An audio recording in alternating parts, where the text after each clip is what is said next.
right, folks, we have a treat for you today. This is definitely a treat. I've got my buddy Chad Mathis up here, and we're going to talk about team roping and practicing and all that good stuff. But, Chad, I was going to mention for a second, there's a lot of roping sleds out there, and you're a Heel-o-Matic guy. If you could, tell us what you like about this sled, compared to maybe some others. I think that any sled that you can rope is good. Sure. The reason that I rope with Heel-o-Matic is because for me it's about what I see when I rope. Okay, when I rope a steer, I don't see a pair of feet levitating in the air. I don't see a pair of feet going straight back and forth. I see a pair of feet going in a circular motion. Right. Only machine that does that. Right. Sure. So that's my main reason. Right. That's my main reason. Absolutely. It looks like a steer. And what we train our brain to look at when we rope is when we switch over from the machine to steers, the closer we get, the better off we are. Right, sure, absolutely. Well, ladies and gentlemen, Chad will be here, and we're going to talk about roping and team roping. If you have any questions at any time, be sure and raise your hand. He'll get with you, and we'll let you have it, buddy. Thank you. Thank you for being here, Chad. You bet. You bet. Small group. This might be fun. Is there anything specific anybody wants to talk about since we got a small little group here? Questions? Yeah, go. Go.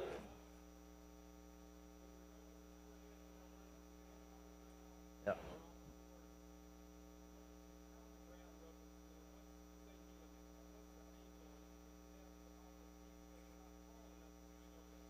Right. It's a good question. What he's asking is, when you rope your dummy on the ground and then you make the transition to the horse, you're a lot taller in the air, okay? And so what he's asking is when you're on the ground, do you swing here like this, or do you swing back behind? And that's a great question because it's individual. If you have the ability to stand on the ground and swing over the top like this, and when you get on your horse, if you're good about lowering your rope, you can stand here and do that. I am not one of those people. If I rope this thing on the ground all the time and have my tip that high in the air, when I get on my horse and get up in the air, let's say this is the steer now. If I've got my tip that high on the ground and I get used to swinging my rope that way, then when I'm on the horse, where's my tip at? It's way high. So individual, if you have the ability to put it down, if you have a chance to video yourself, if you know that your tip's down when you're roping steers, you can do that. Otherwise, this is the drill that I do. I'm not a big fan of walking to the dummy when I heel, so I do this little pivot drill. So I'll have my dummy facing like it's turned and going across the arena, and then I get in the position that I want to deliver in, okay? And obviously, if I'm standing right here, it's hard for me to swing behind the dummy and get the right feel. So what I do is I leave this left foot facing this way, and I just turn 90 degrees. So now I'm facing this way. It backs me up. It backs my body up 2 feet. Now I can swing my rope. I can swing my rope behind the feet, keeping my tip down. And then when I come with my delivery, I just rotate through and come across. It's more of a, instead of putting one foot in front of the other one, this is more of a real feel for me. That's why I do it. Because I can't, on the horse, I can't do this, and I can't do this. I can only do this. So that's a good drill. Good question. Good question. Are we headers or heelers here? Go ahead. Yeah. Left hand. Left hand heading, roping the dummy. This gets a lot of people in trouble, okay? I don't know how many people come to one of my clinics and they're standing there roping the dummy like this. Okay? If I get on my horse and I back in the box, and I'm like this, and I let the horse go to go down the arena, and I get to the steer, and my reins are that long, and I get to here, and he's not slowing down, what do I have to do then? Okay, so now Now I've taken my tip from here. Bucky's not slowing down. Okay? That's what happens. Your left hand, and I train my horses, the horses that come to my house for training, I train them to rate themselves, okay? So we're going to get to what you're talking about, and I'm going to tell you why, okay? But I want to tell you how my horses work. My horses, when I score them, if I'm going to run up to a steer, my horses, when I let them go out of the box, they're going to run up here and they're going to rate themselves without me having to do a lot of checking. I might have to come up just a little bit, but I've got my reins short enough that when I'm here, they're loose. When I'm here, they're tight. When I'm here, they're loose, and I'm only moving that about 4 to 6 inches, okay? So that being said, obviously I want my left hand forward, okay? Now, I'm going to tell you why. When we were born and got to be about 1 year old, what did they teach us to do when we were babies? What's the first thing they taught us to do? Clap, right? That's one of the first things we learn to do. Smile, clap, okay? By human nature, wherever this hand is or wherever this hand is, if you bring one of your other hands across, you want to come to wherever the other hand is, okay? So if I've got my left hand back here and the target that I'm trying to rope is out there, what happens? So I start my delivery really well, but then this hand wants to come to this one. By nature, that's just the way we do it. That's what we were taught since we were 6 months old. So if you keep your left hand out in front, now what do I got? I've got somewhere for this hand to come to. That's where it wants to go, and I get a smooth follow through. Okay? So, always, always, always, when you rope the dummy, and we came full circle, I finally got back to your question. Always when you rope the dummy, and most people don't ride their reins short enough. That would be a suggestion. That would be something that you could go home and try without much effort. Shorten your reins 6 inches and see how much better you ride and how much better you do when you're forward and you can keep your hand forward instead of having to get back here. But when I rope the dummy, I start about halfway with my elbow bent about halfway like I'm in the box and I'm scoring. And before I ever pick up my swing, I stick my left hand forward, okay? And I try to hold my left hand. If I could draw an imaginary line, let me turn this around so you guys can see what I'm talking about. If I could draw an imaginary line through the base of this horns, okay, is everybody with me? Imaginary line that extends all the way over here. When I rope the dummy, I try to hold my coils straight across from that line. That gets my hand forward, and it gives my right hand a place to come to my left hand. Okay? Does that make sense? So always, always, always forward. And I have guys, at the schools, they're like, well, if I put my hand that far down, my horse will run off. Well, then shorten your reins. That's why I say shorten your reins. But having your left hand out here lets you stay forward. It gives this hand something to come to. And your slack is always right here, folks. It doesn't matter if you can rope this thing 100 times in a row by stopping your hand out here. Your slack is over here. It's right here. So why not just come to it, you know it's here, and pull, okay? So the left hand always forward and extended, like lock your elbow out. And when you pick up on a horse, or when I pick up on a horse, I want my rein short enough that 4 to 6 inches straight up, or maybe 4 to 6 inches elbow bent, I want contact with him, okay? Good question. Good question. More questions. I like questions. Go ahead. If you between your hands? Yeah. Yes. I think that it's better to Are you talking about like just overall, like what? Yep. Yep. Right. Right. Right.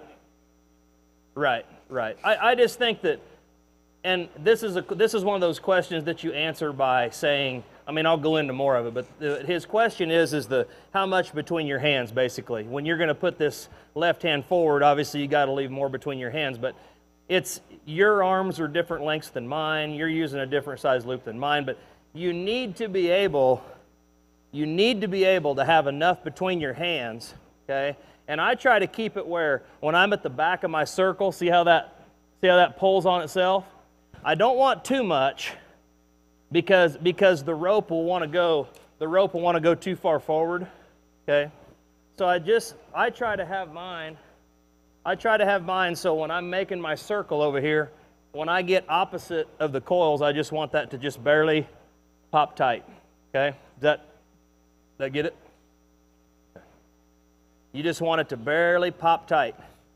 So every time I get to the back of the circle, it's tight, okay? Good question.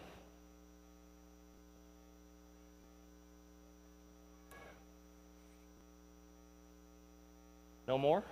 I gotta, go ahead. Yeah, I'd rather, I heel. Mm-hmm.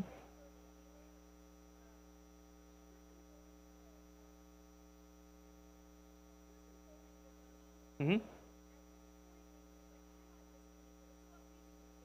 Right. Sure. Yep. Right.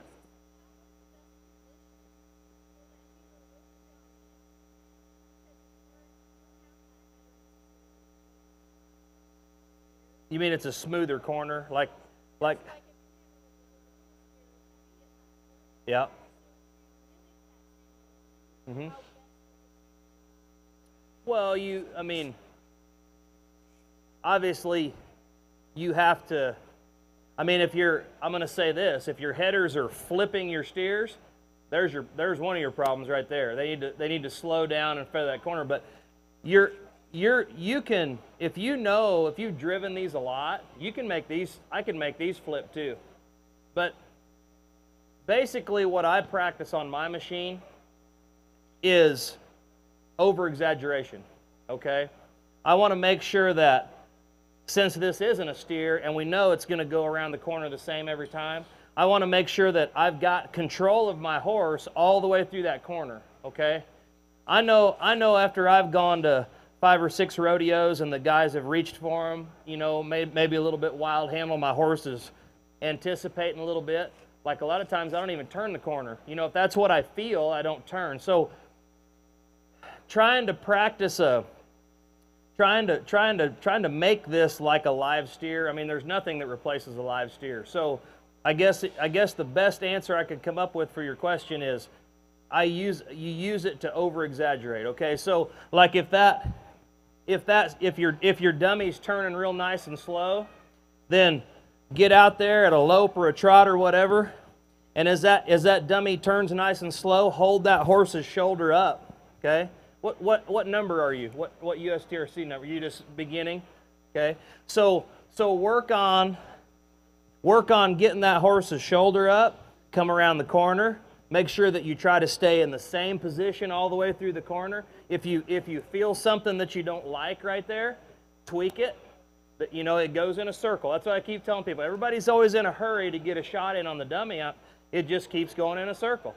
So get out of every run whatever you feel you need. Does that make sense?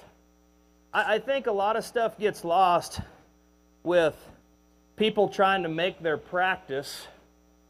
Let me back up. I think it's more important when we practice to over-exaggerate our fundamentals than it is to try to make it realistic. Does that make sense? Because the more we try to make it realistic, the more we're trying to be pinpoint accurate about everything, okay?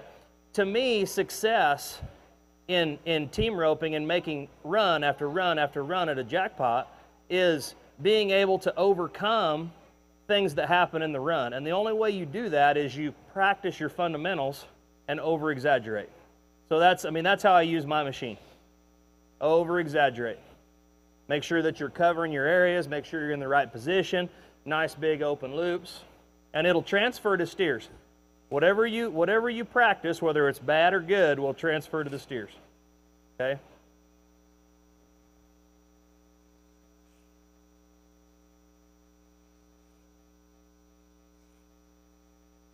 Any more questions?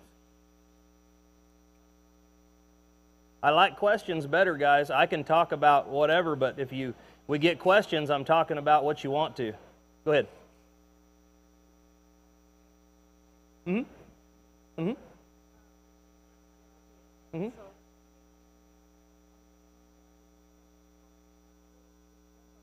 Depends on the horse. Her question is coming into the corner, do you check your horse or let him go, or what do you do? Kind of depends on what's happening, but I know for me, when I go down the arena, and this is just what I like my horses to do, okay? I want my horse to know where this spot is right here that I want to rope from. Right where I'm standing is where I like to rope. My horse's head is usually right by the steer's hip. That's where I like to get a swing over their back right there, and then I rope them on the separation. So you know that little groove in your horse's shoulder? You know his neck comes down and then his shoulder comes out. I like to keep the steer's hip kind of right there in that groove. You know, not where you're in here touching them, but just right there in that groove off to the left, so you can see both feet, and then you can let the steer separate and rope. Okay? But to answer your question, I want my horse to know exactly where that spot is. So if I'm going down the arena, and at any time I let go of this horse when that thing turns, zhoo, he goes right there. I don't have to rein him in there, got him. Okay, so that's number one. And the way I like to ride mine is I like to score my heel horses just like a head horse, okay? Just a little tension on the reins. When I want to leave, give it all, okay? Give it all, let them blow, and then I want to pick them up. My heel horses can run just as fast as my partner's head horses. They have to for what I rope in. So I'm gaining. I'll do it on this one. So I leave the box. I'm gaining when I get to where I want to be, which depends on who I'm roping with. If I'm roping with a lower numbered person, it's horse's nose to the steer's butt. If I'm roping with one of my guys I rope with, it's a little higher, about 2 foot higher, because I know where the steer's going to go, okay? So I come out, full release. When I get about to where I want to be, I start checking, okay? And the reason I want to pull up is because I want to pull the horse's head up, slow down. I want his butt under him, okay? So as the header's making his catch, I've got a little pressure on the reins, and the horses, most of my horses want to run through. So I'm pulling and I'm holding him in position. When that steer turns and I let him go, full release again. So I'm tight, steer turns, full release. And that horse will make a beeline for that spot, rate, rope, all with my hand down. Now, there are horses, and I've rode them, that you can't ever let go of because they get too rowdy right there. And so some horses, you're just always in them. You're just always in them until you throw and you come off. So it's individual horse related when you catch or when you pull and when you release.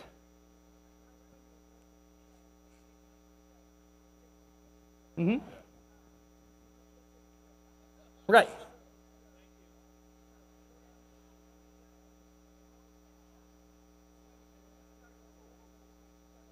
Yep.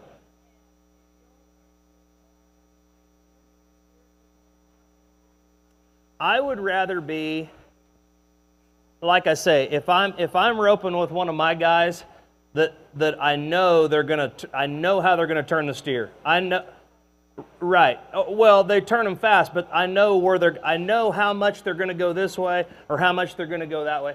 I can ride in a position to be more precise, okay? But if I back in the box with a number 3 or number 4 header and I get here and they switch it out and go that way, I've basically put myself in a position where now I'm here. Now I've got to ride all the way over to here before I can throw. So for what you're roping in, I would rather see you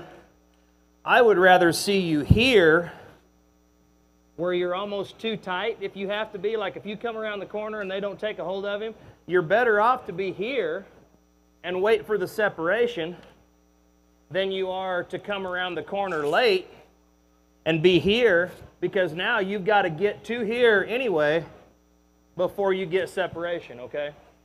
So you're playing your odds.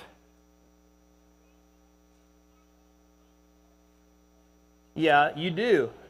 She said if you cut in, you have to wait for it to straighten out, which you do. But I guess what I'm saying is if I have to choose one or the other, because the handles aren't going to be perfect every time. We all know that. But you're better off to be here when the corner comes than here. That's what I'm trying to say. I mean, what we all got to remember is there's two things we have to remember, okay? It's team roping. There's 5 of us. There's 3 animals and 2 human beings. And it's never going to be perfect every time, okay? So if we can get that through our brains, that it's very, very seldom going to be perfect. If Chad Masters and I make 10 runs together, okay? He's a number 9 header. I'm a number 9 elite healer. There's going to be 2 runs out of 10 that we might call perfect. Somebody's going to have to make an adjustment somewhere, somehow, on the other 8 runs. So, to me, playing your odds, if you're going to rope behind somebody that's not Chad Masters, you're much better off to play here. You're much better off to play here when you come through the corner than you are here. Because if I'm here, all that has to happen for me to rope is check up on my horse or wait for the separation, throw my rope. If I'm here, now I've got to get back to there, and what's your header going to do? So you come around the corner, you're 10 foot behind where you should be, what's your header do? Oh my gosh, whoa. So now he woes, what are you doing? Yeah! And so then what happens? Whoom. So then you get this, okay? If you come around the corner and you're already this, there's only one thing that has to happen. You have to slow down and he has to speed up. And then you're working with each other instead of this. That's what gets people in trouble, healers, more trouble than anything at low-numbered ropings.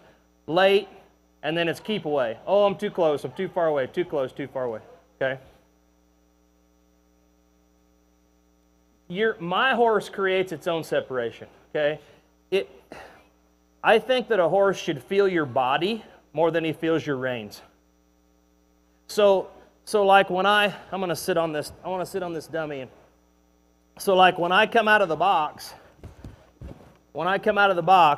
I've got my body position forward, and I'm wanting my horse to go faster. And then when I get to where I want to be, then I pick up a little bit, okay? And then when I come through the corner, and then when I rope, watch what my body does when I throw my rope. The horse feels that and responds to that a lot better than he does. Okay?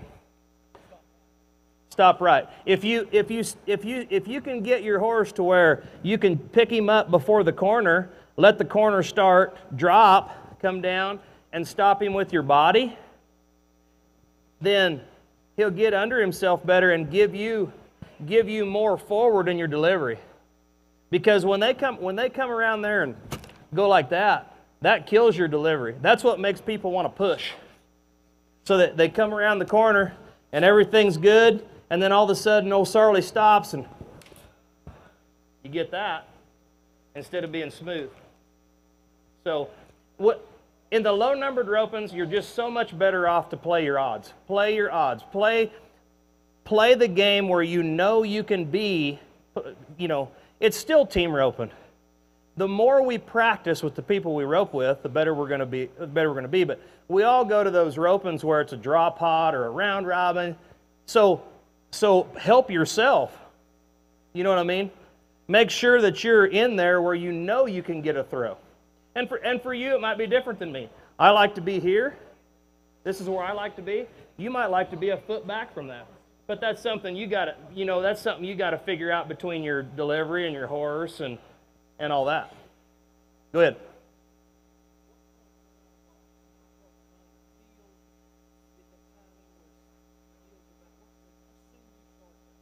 It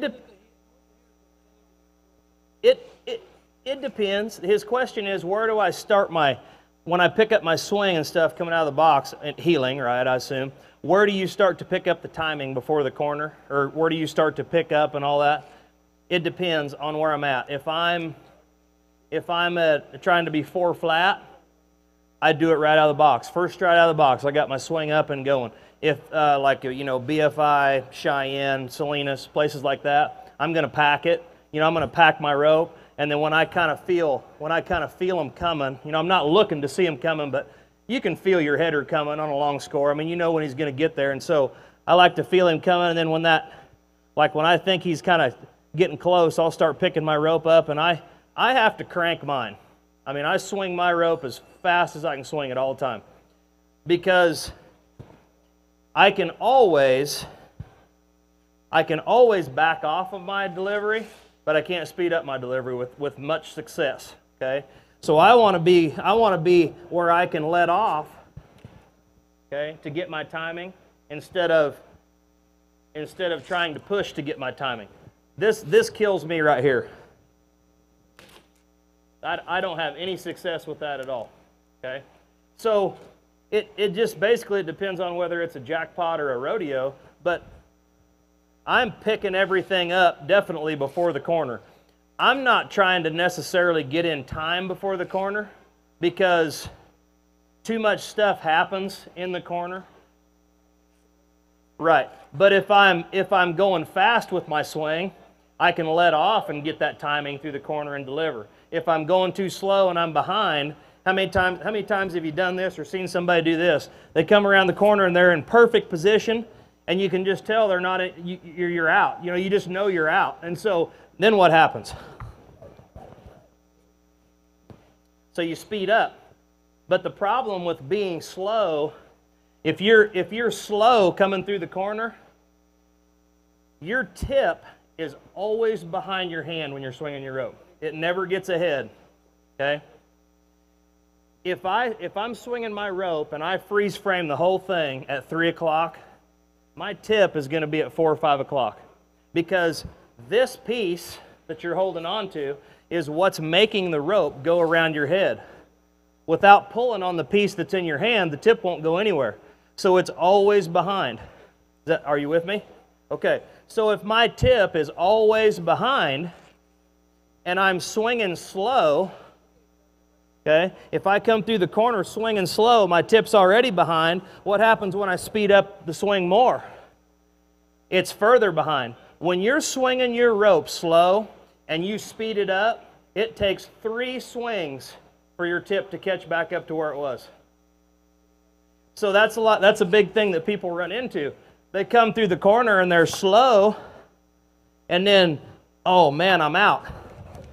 And they try to take 2 swings and get it in there. But their tip is now so far behind their hand that they can't get it in there because it's so far behind. Here's something that is really important for me that I don't hear anybody ever talk about. When your heel rope, and this goes along with the tip being behind thing, okay? We're coming full circle on your question here. When your rope makes contact with the leg on a delivery, whether you're scooping or trapping or whatever, the tip of your rope to the piece that's in your hand needs to be as parallel with the steer's back as it can possibly be. Okay? I've never heard anybody talk about this. When you guys rope your dummy at home and you're digging a crater out there, you ever do that? You're roping the dummy at home and you're digging a hole to plant a tree in out there, right? The reason that is because when your rope is making contact with the leg, the back of the rope is way ahead of the tip. Okay? So, that being said, If the tip is always behind my hand in the swing, what do I have to do to let it catch up? Slow the delivery down. That's the only way the tip catches up, folks. You're pulling this tip around your body. The only way the tip catches up in the circle is if you stop your hand and let it catch up. That's it. So if I'm going down the arena and I pick that rope up and I'm going slow with it, 5. If I go down the arena and I'm picking that rope up, going slow with it, and then I come through the corner out of time and I speed up 2 swings, how am I going to end up? I'm going to end up like that again, where the back is ahead of the tip. Okay? The more that you can get your rope to hit parallel with the steer's back when it makes contact, the less it hits the ground out there, the more control and consistency you get. The ground is your enemy, folks.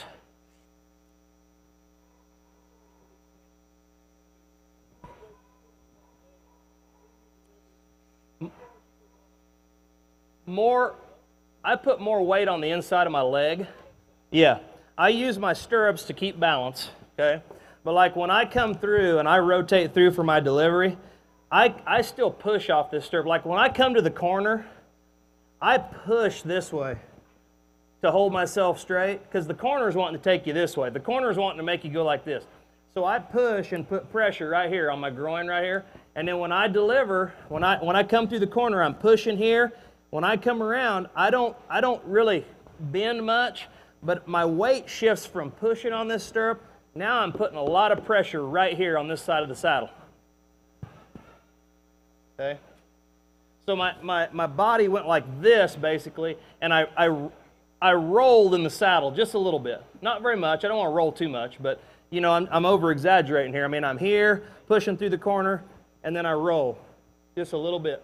And the farther I have to reach, the more I roll, obviously. But, you know, perfect scenario. But like when I'm here, I feel all my weight right here. And not in the stirrup and not, you know, no, I don't want to be too far down. I don't want to be too far down, because that takes away from me being able to come across, and now it's just down. And when I say the ground is your enemy, this is why. How many arenas do you guys rope in that have the exact same ground? None. So if your rope is always hitting too hard on the outside out here, there's no way for you to ever get any consistency on what you're doing, because you have to base your roping on what kind of ground you're roping in. Okay? The more that you let the rope get parallel with the steer's back before you let it come through, the less the ground comes into play. Okay? Your bottom, if you're trapping steers, your bottom's going to go to the ground. I mean, I didn't do anything to the bottom there. I just came in and let go, and it went to the ground.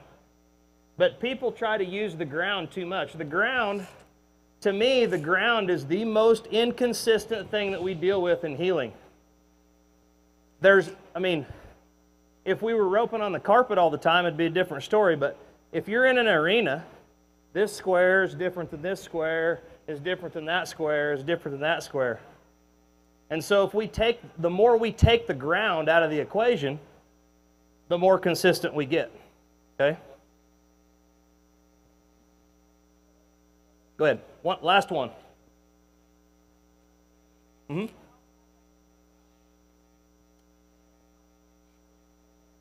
I try to stay horse's head to the steers. You know, there again, depends on who I'm roping with, you know, or what the situation is. But jackpotting, I want my horse's nose to be just right there at that bolt, you know, right here somewhere. Horse's nose to the steer's hip.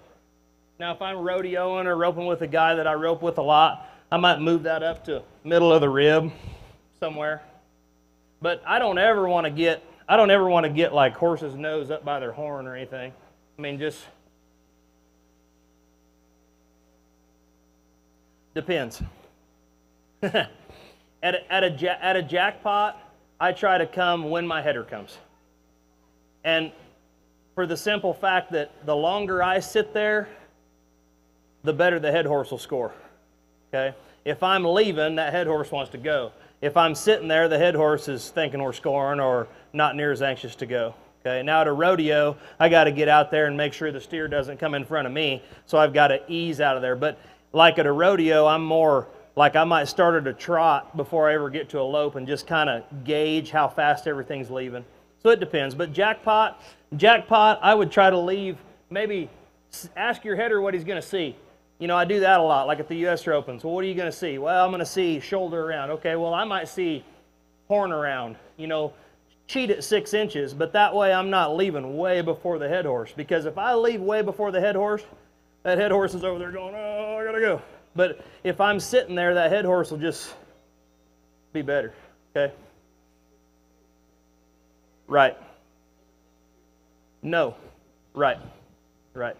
And you gotta be confident. I mean, even if you're back a little bit, I mean, you gotta establish some kind of position there, because most of the jackpots like you guys are going to go to, most of the steers are going to try to the right. I mean, most of the steers are going to try to go to the fence. So, I mean, you don't want to be like way back here where you let everything come in front of you. I mean, you want to be somewhere where the steer feels your presence, but just not too much.